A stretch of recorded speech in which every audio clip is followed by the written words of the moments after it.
sikoyo soki ke image o peut-être to l'axi binoze ya lokuta mais batu misuba baza na kati ya salle baloba image ça témoin place bato basokipe na kati on eza place VIP ya $100 plein à craquer nazo répéter encore ngasala ba loisir te na boulot nazala répéter chroniqueur ya mutu moko boyo songolo mpakala nakenaka boye nakenaka na gauche nakena droite nasali cop nanga normal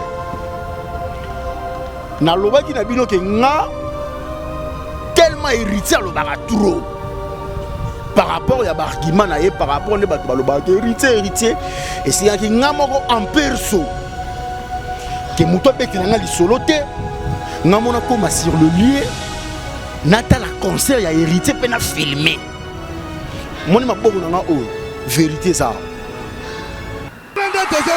papier elenge ya Congo Glody Diasika la mignonne hey la mignonne Tracy Mbelenga pro mazolela Tracy Mbelenga mazolela Tracy Mbelenga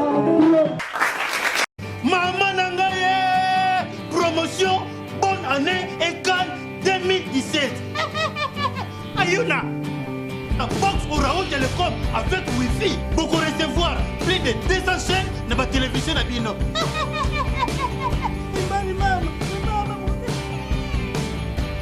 Bobo Zerake, tous les chaînes, le cola, Kimbangu TV, 1 et 2, tous les Siloé, il y a Pasteur, Moïse Mbié, tous les chaînes, le cola, la foi, TV de vie, chemin de l'éternel, Espoir TV, ma série, novelas, pour ma maman, il est précisément. Jeunesse pour l'éducation ya bana biso ba tolela sport ba chaîne belé ça ya sport et surtout ya liga pour na biso ba tolula ba match pour na biso ba Brazzaville on te voit na Brazzaville Télé Congo DLTV MC ya Pointe Noire on a vu de la TV ya pause vu de la TV ya faux vu de la TV ya Wan vu de la TV ya Wangela promotion bonne année et Cannes 2017 Ayuna Orao Télécom avec Wi-Fi leader Yaba Box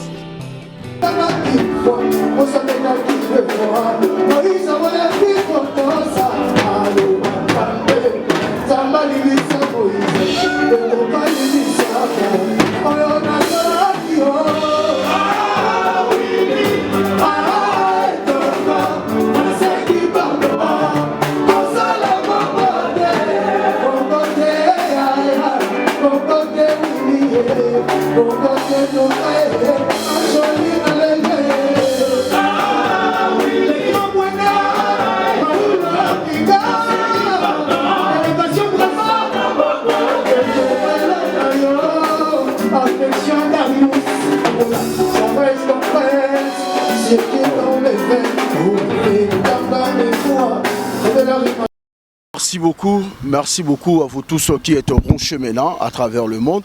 Vous qui avez choisi tonton de la presse Juvenal Kibala, garçon très bizarre, aux événements brisques et dangereux et suspects. Laissez-moi de vous dire un grand merci. Merci parce que vous avez eu désormais rendez-vous avec Kiborantama, Sirelenia Congo TV officiel, avec Tracy Mbelenga Pro, la même magique, et à Glody Diasika, la mignon de la presse congolaise. Banderona biso balana biso ba pesa biso confiance oyo basala ke biso to sela bango musala kitoko nazara sou le loko kolobate nazara sou pe le loroté oyo peut-être nga nakoki en fait ko bakisa. Merci beaucoup. De prime abord boyebi ki Juvenal Kibala. Juvenal Kibala musala nini oyo salaka. Juvenal Kibala azaka na parti prité. Na yaka apé kosala ba loisir te na boulot oyo. Na la contrôler trop chez Botomaele nga. Parce que na yoka trop. Juvenal oyo télévision la Juvenal oyo te ya vie normale. Bato bayebi auto solorana bango bayebi. Je respecte tout le monde sans distinction aucune. Anticipativement entrer dans le vif de notre sujet, qu'il nous soit permis au préalable de comprendre la signification exacte de cette interview. Messieurs, madame, je profite d'abord dans cette occasion pour dire merci à Batotou pour soutenir. Un grand merci à toi Solange Sompa. Son père Solange depuis quelque part, Arsantisana. Nous disons un grand merci aussi à celui qu'on appelle Adèle Djogo Bagoudanze. Adèle Djogo Bagoudanze. Vraiment, moi, je suis en train. Merci beaucoup. Merci aussi à toi, mon vieux Bob Kinjondo. Vers Moumebaka. Moumebaka, vraiment, qui m'a donc. Qui toque. Je suis péné loc. Mon vieux Bob Kinjondo. Nous disons un grand merci énormément à celui qu'on appelle le Pouchaï Mangengela, Mère Isbak, Baby Confort Ferrari, 10 familles d'Achatian Koro. Merci pour la confiance à toi, Préfimate 001 Code Mondial, à Iniki Josué Kakouji, un frère de tous les Katangais depuis Canada. Lelo Oyo Banderonanga, Boyebi, actualité Oyo Mokile Bande Kozela. Il y a héritier Watanabe, la Costra Nostra Motonatembe. L'homme, oh, je mets ma main à couper. Rendez-vous aux Akika Moko. Oyo Batu tout Babanozela. Actualité. Les 10 na Béatrice Hôtel. Nazo répété encore. Nazala ba loisir te na boulot. Nazala répété. Chroniqueur ya mutu moko boye songolo mpakala nakenaka boye nakenaka na gauche nakena droite na sali cop nanga normal na lobaki na bino ke nga tellement héritier lobaka trop par rapport ya argument na ye par rapport ne bato balobaka héritier et c'est yaki nga moko en perso ke mutu betela nga lisolo te nga mona koma sur le lieu Nata la concert ya hérité pe na filmé. Moni maboko nanga o vérité ça. Vérité ezala maboko nanga oyo, vérité ezala maboko nanga oyo.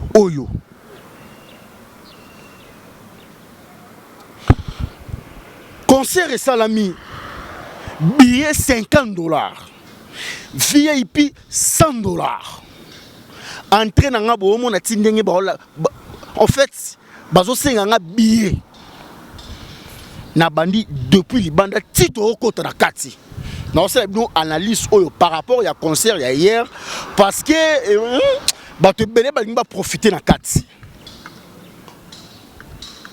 quand tozo kota na concert bino nyonso bomoni ke non bato non ba été Salouana nandimite rosa so sal so ya neni ke mutu tel aza à cause d'un incapable soit yo tondi sa salouana ngato na koti bo moni ke non batuna ba été na vandi ti ba minuit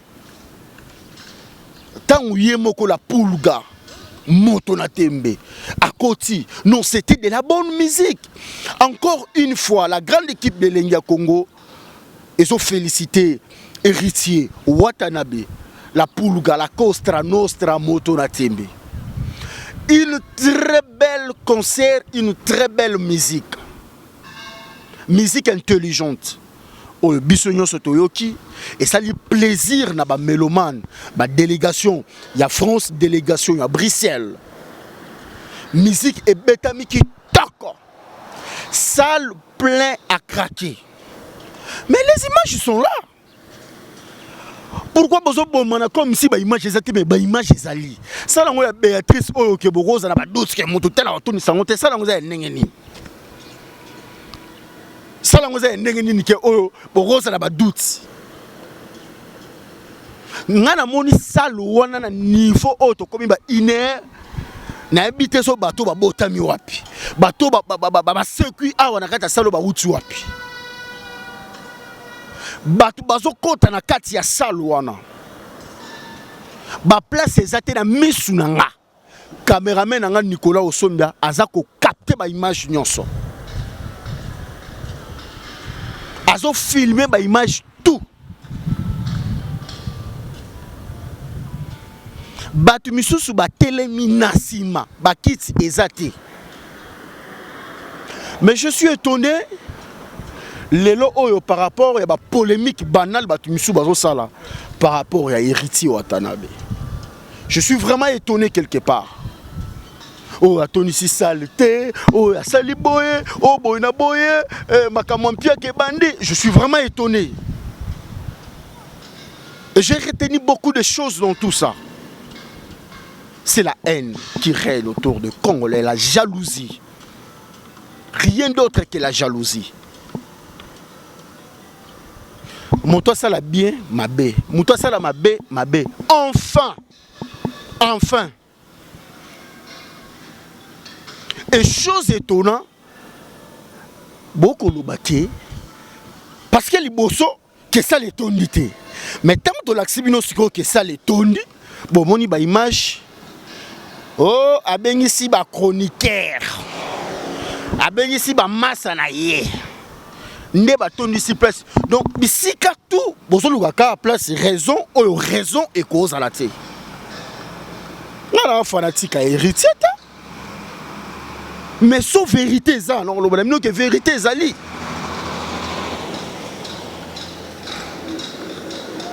Et ça n'a pas si il y a au moins la publication moroboué, bah publier qui lobi na boutou par rapport pour la salir la personnalité soit il y a héritier Watanabe. Je rappelle que dans un chroniqueur il y a mutu songolon parati na sala ra boulot nanga dans un milieu du village. Na moni ba publication mususu mutu au koti. Aujourd'hui vraiment ba image que batu bazoya salina ne tondité. Ce qui ba ventinaire. Aujourd'hui image pour diffuser en disant qu'héritier a salim piaka. Et lorsque on récupérait image au bimipe aux humains coloqués. Na comprendre que jalousie est tellement forte même dans un métier au biso tout ça là. Donc mutu musu sous selo yé a lingité que sika badinga bazala et sika batu bazali bafona calmeté il faut ka ko bebana. Pourquoi kaka yé il faut ka ba changa. Pourquoi batu belé basa na confiance en soi té. Pourquoi kaka mutu wana kaka il faut ça la ngana place wana non nga oyo na sena nga bataille belete mais tant on a yé na cop oyo na couti le gars qui ont vécu na couti ba ser mais na imposé loi na nga bon souffrir nango en fait c'est ça logique il faut bon souffrir na ba loi on a on peut sabino. Parce que nga na tale la ramutute na sala la cop nanga. Mais pourquoi au rose a confiance en soi té.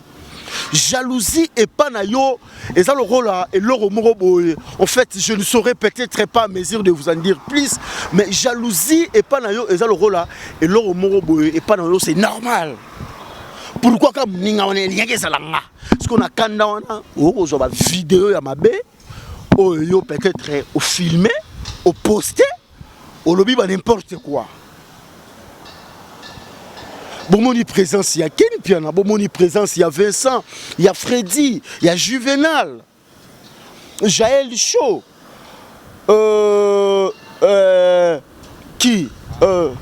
Gloria Olangi, Mike Lokamba. Hein? Bah, concernant bah, confrère Bazaki, voilà. C'est quoi, yo? Soki que image au peut-être to l'accibinoser le couta mais batu misuba bazana katia sel baloba image ça témoin place batu ba s'occuper na carte on ça place VIP ya $100 plein à craquer bazai na envoie ma bana poto ya solo mbongo et panzai na podium le rôle ya roloka de vrais billets. Mais tellement qu'on a monté manayoka ya mabe au salir héritier Watanabe par rapport il y a concert au yabeti aux autres vidéos il y a 21h en fait il y a 22h au batu bazo kota yo récupérer ba faire filmer pour dire au monde il y a rekosa que héritier Salim Piaka. Moi je n'ai pas crié à l'Éternel pour vivre les choses de tous les jours. Je n'ai pas crié à l'Éternel pour vivre les choses que ma famille vit. Un fils de la promesse est une exception. À quoi sert cette promesse si tu vis rien de l'exception? Là où il y a une promesse, il faut qu'il y ait des choses rares. Les genres de travail qui sont rares dans votre famille, les genres de mariage qui sont rares dans votre famille, les genres de relations qui sont rares dans votre famille, le genre de succès qui sont rares dans votre famille. Le travail est rare dans votre famille, mais avec l'Éternel, tu peux expérimenter des choses rares. Dans ces pays, il y a des choses rares qui sont réservées pour une catégorie de personnes. Ce sont des choses-là que tu dois vivre. Parce que la promesse te place au-dessus de ta génération. Tu es né pour expérimenter des choses rares avec l'Éternel.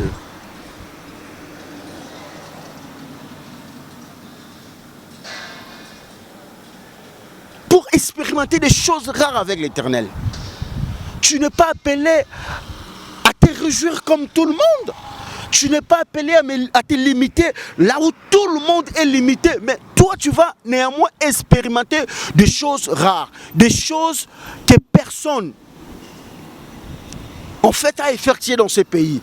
Des choses que dans ces nations, les autres n'ont pas expérimenté. Et le jour que vous allez témoigner, vous n'allez pas dire ce que tout le monde dit. Mais toi, tu vas dire des choses qui sont rares, des choses qui vont impressionner tout le monde. C'est ça, prière nanga. Lorsque je priais ça du jour au jour, et je reprends la simba micro nanga, c'est pour la toute première fois avec mon vieux Gabana Tachou. En fait, n'a s'imposé directement. Pour nous, on a une sorte de frousse à Moutouté. Moi, je suis courageux. Natal rappelle vie à Moutouté. Je me bats seul lorsque je suis compris que vie onoruka et robimaka mutoki nanga. Je me suis donné à fond. Ba finga ba critiquer nazawana. Mais pourquoi bandeko na biso mususu okoki kozwa jalousie ya makasi muninga kaka bonga te parce muninga za o sepelaka te il faut kaka yo. Vraiment c'est regrettable. Nous avons effectué ça dans boulevard na venu Tchatchi Awa, c'est juste un rapport pour dénoncer peut-être na batu o balinga bébé c'est la héritier image. C'est un jeune frère, notre frère ami Ndeko. Oyo sa boulot na kitoko ngai soki fali ferré Deplique Seleyo Robino JB Wera Kofi mutu peut-être à éviter nga yo c'est la ngai image yo couvrir un reportage non boyate donc toko sarate to lo ba pe makam na ba loisir te ponga pe na ko ça appelle loisir te. Donc voilà. Merci, je pense que vous avez certainement compris par rapport à un message Oyo.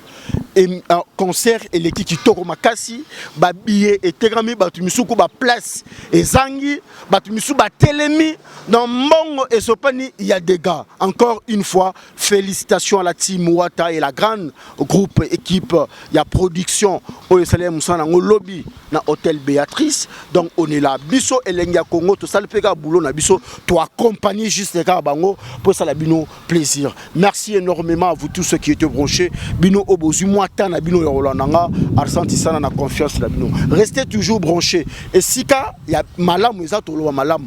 Et sika ba anti valeur eza to loba pekaka. Pour eza boulot na biso eza cop na biso. Donc, héritier, comme conseil, que l'on va trotter par rapport à Batou, peut-être Bazo Boulé qui est au Zolo Batro, Betaka Ndoule Nayo, Bafinga, Batonga, Bachola, Papa Chira Lobi, et ça appelle le côté. Et on s'appelle le côté, donc on va trotter. Ça la boulot Nayo. Concert, félicitations, Namoro Mutuna Tembe. Na koma ki wana na zui exclusivité mobimba ya Béatrice Hotel, il n'y a pas match, il n'y a pas photo.